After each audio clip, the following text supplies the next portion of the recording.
और सिद्ध कुंजिका से आपने शक्ति में कोई अड़चन आई हुई है उसको भी निकलवा सकते हैं, आपकी कोई परेशानी बढ़ी हुई है तो उसको भी निकलवा सकते हैं। किसी भी मनोकामना को, हर मनोकामना पूर्ण करने में सबसे सक्षमशाली स्तोत्र है। जय श्री राम, जय माता दी, बालाजी महाराज की जय। जो आज एक मैं विषय लेके आया हूँ, ये गुप्त नवरात्रि की साधना के बारे में जानकारी है। जो गुप्त नवरात्रे हमारे साधना के लिए गुप्त नवरात्रे आ रहे हैं उसके बारे में साधना की जानकारी है। और गुप्त नवरात्रों में हमने साधना कैसे कैसे करनी चाहिए। और गुप्त नवरात्रे जो ये आते हैं ये साधकों के लिए सबसे सुनहरी अवसर होता है, क्योंकि गुप्त नवरात्रों के अंदर हम जितनी गुप्त साधनाएँ करते हैं, यंत्र की हो, मंत्र की हो, तंत्र की हो, या और कोई अन्य कोई बीज मंत्र की, वैदिक मंत्र की, तो हर तरह की साधना हमारी सफलता मिलती है इसमें गुप्त नवरात्रों के अंदर।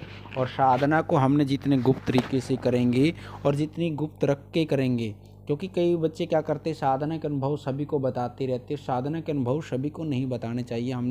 हम साधना के काम साधना कर रहे होते हैं, किसी भी देवी की हो, देवता की हो, पीर फकीर की हो, मंत्र की, स्तोत्र की, स्तुति की, क्योंकि उस समय में शक्ति आपको सारे आभास दिलाती हैं। और जब हम साधना के अनुभव सभी को बांटने शुरू कर देते हैं तो शक्ति हमारे से पीछे हट जाती है। ये गुप्त नवरात्रों के बारे में जो मैं अभी बता रहा हूँ आपको, ये सिद्ध कुंजिका स्तोत्र का पाठ है। तो ये कैसे कैसे करना चाहिए हमने, और ये सिद्ध कुंजिका स्तोत्र का पाठ करने से हमारे को क्या क्या लाभ मिलेंगे। ये हर प्रकार के बंधन को खोलने में, किसी प्रकार का भी बंधन हो किसी के ऊपर में, कोई कारोबार का बंधन हो, शक्ति का बंधन हो, शक्ति रुक रही है, खुल के नहीं आ पा रही, तो हर काम को करने में, या फिर हम शक्ति पाना चाहते हैं, इसके साथ में हमने कौन सा मंत्र करना चाहिए, तो ये सारी जानकारी मैं आपको दूंगा। और इस वीडियो को आप अंत तक ज़रूर देखना। और जिन्होंने चैनल को सब्सक्राइब नहीं किया, आप चैनल को सब्सक्राइब करें। हमारा बालाजी दरबार लगता है, दरबार संबंधी जानकारी या किसी ने ऑनलाइन पूछा लेनी है तो दरबार से ऑनलाइन पूछा भेजी जाती है। नमो आदेश। जो सबसे पहले जानकारी ये है, हम सिद्ध कुंजिका स्तोत्र का जो पाठ कर रहे हैं, हमने कैसे कैसे स्तोत्र के पाठ और कितने पाठ करने चाहिए गुप्त नवरात्रि के अंदर में। यदि हम गुरु सानिध्य के अंदर में हैं, इसको कोई जिसका गुरु है वो भी कर सकता है और जिसका गुरु नहीं है वो भी कर सकता है। सिद्ध कुंजिका स्तोत्र का पाठ, इसके पाठ के करने से हमारे को कौन से लाभ होंगे। सबसे पहले, यदि आप इस पाठ को किसी मनोकामना को लेकर करना चाह रहे हैं, आप व्यापार को बढ़ाना चाह रहे हैं, कारोबार को बढ़ाना चाह रहे हैं, कोई बंधन हटाना चाह रहे हैं उसके लिए, या नौकरी के लिए करना चाह रहे हैं, तो हर प्रकार की, कोई संतान प्राप्ति के लिए, तो किसी ने घर लेना है, ज़मीन लेनी है, बेचनी है, तो हर कामना को पूर्ण करने में एक सबसे शक्तिशाली स्तोत्र है सिद्ध कुंजिका स्तोत्र जो मैं बता रहा हूँ आपको। तो उसमें सबसे पहले आप लोगों ने क्या करना है, माँ भगवती की पूजा करनी है। त्रिगुणात्मक शक्ति की, महाकाली, महालक्ष्मी, माँ सरस्वती, तीनों देवियों की पूजा होती है। जैसे हम नवरात्रों में पूजा करते हैं, सेम वैसे ही पूजा हमने करनी होती है इसमें। और इसमें आप कलश स्थापन, विशेष मनोकामना को लेकर कर रहे हैं तो कलश स्थापन भी करना चाहिए, या साधना करने चाह रहे हैं तो स्थापन भी करना चाहिए। और इसमें माँ भगवती को आपने हर रोज़ नियमित रूप से, जैसे नवरात्रि में भोग लगाते हैं, हर रोज़ आपने पहले पूजा करनी है, माँ भगवती को भोग देना है। उसके बाद में आपने संकल्प करना है। संकल्प कर कर के आपने भी किसी मनोकामना को लेकर संकल्प कैसे करते हैं, जैसे आपने स्टार्टिंग में भगवान विष्णु का 3 बार स्मरण करना है। ओम श्री विष्णवे नमः, ओम श्री विष्णवे नमः, ओम श्री विष्णवे नमः, या ओम नारायणाय नमः, ओम नारायणाय नमः, ओम नारायणाय नमः। क्योंकि हम भगवान नारायण का, भगवान विष्णु का ही स्मरण करके आगे संकल्प करते हैं, तो ही हमारे संकल्प की पूर्णता, उसका फल मिल पाता है हमारे को।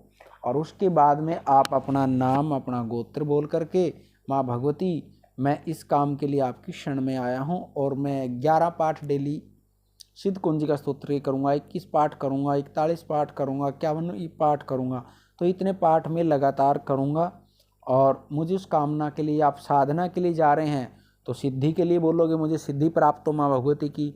और यदि आप किसी मनोकामना को लेकर कर रहे तो आपने वो मनोकामना बोलनी पड़ेगी उस संकल्प के अंदर में। और यदि आपके ऊपर किसी प्रकार की कोई शक्ति का बंधन है, या शरीर के ऊपर कोई बंधन है, बंधन हटवाना चाहते तो आपने बंधन की मनोकामना बोलनी पड़ेगी। जैसे आप 11 पाठ पूरे कर देते हो, ऐसे ही संकल्प लेकर हाथ में दोबारा फिर जल लेकर के, नाम बोल करके कि मैं भगवती, मैंने 11 पाठ कर दिए, 21 पाठ कर दिए, या यथा संख्या नाम पाठ किए, वो आपको ही अर्पण हो। माँ भगवती के चरणों में वो जल छोड़ देना चाहिए। संकल्प का मतलब ये होता है हमने जो लक्ष्य लेकर आए हैं वो उस मनोकामना को लेकर भगवती को जाप किया, वो भगवती को अर्पण करना है हमने। और उसके बाद में उसका हमने हवन करना है सिद्ध कुंजिका स्तोत्र की। जैसे हम दशांश हवन करते हैं ना, ऐसे ही जितनी गिनती के आप, जैसे आप 101 पाठ करते हैं तो 10 पाठ आपने ज़्यादा कर देने हैं, तो 1 पाठ का हवन कर सकते हैं। और साथ में नवाण मंत्र की माला से आप उसमें हवन में आहुति डाल सकते हैं। और नवाण मंत्र साथ में ज़रूर करें, आप 1 माला करें, 2 माला करें, या ज़्यादा माला कर सकते हैं तो आप ज़्यादा भी कर सकते हैं। माँ भगवती की कृपा पाना चाहते हैं, भगवती की शक्ति पाना चाहते हैं, तो इस सिद्ध कुंजिका स्तोत्र के साथ में नवाण मंत्र का भी साधना कर सकते हैं। नवाण मंत्र की साधना, क्योंकि छोटा स्तोत्र है, कोई ज़्यादा बड़ा नहीं। 11 पाठ करोगे तो 10 मिनट लगेंगे, आपको 15 मिनट लग जाएंगे, तो ज़्यादा बड़ा स्तोत्र नहीं है।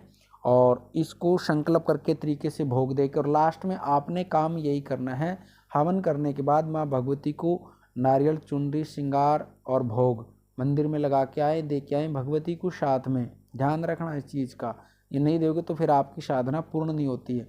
और कंजकों को प्रसाद वगैरह अवश्य दें और कंजकों से आशीर्वाद लें। सिद्ध कुंजिका स्तोत्र करोगे तब भी, और साथ में नवाण मंत्र करोगे तब भी। और सिद्ध कुंजिका के स्तोत्र के साथ में आप किसी भी अन्य देवी का मंत्र भी कर सकते हैं, और मंत्र साधना करना चाहते हैं तो वो भी आप सिद्ध कर सकते हैं। और आगे मैं बताऊंगा एक सिद्ध कुंजिका मंत्र है, मंत्र के बारे में, सिद्ध कुंजिका मंत्र के बारे में जानकारी दूंगा, स्तोत्र के अंदर ही आता है, उसका भी आप अलग से जाप कर सकते हैं। और सिद्ध कुंजिका से आपने शक्ति में कोई अड़चन आई हुई है उसको भी निकलवा सकते हैं, आपकी कोई परेशानी बढ़ी हुई है तो उसको भी निकलवा सकते हैं। किसी भी मनोकामना को, हर मनोकामना पूर्ण करने में सबसे सक्षमशाली स्तोत्र है माँ भगवती त्रिगुणात्मक देवी का। आपको ये जानकारी अच्छी लगे तो वीडियो को लाइक करना, शेयर करना, कमेंट करना और चैनल को सब्सक्राइब करना। माँ भगवती और बालाजी महाराज की कृपा आपके परिवार पर बनी रहेगी। सभी को जय माता दी, जय श्री राम।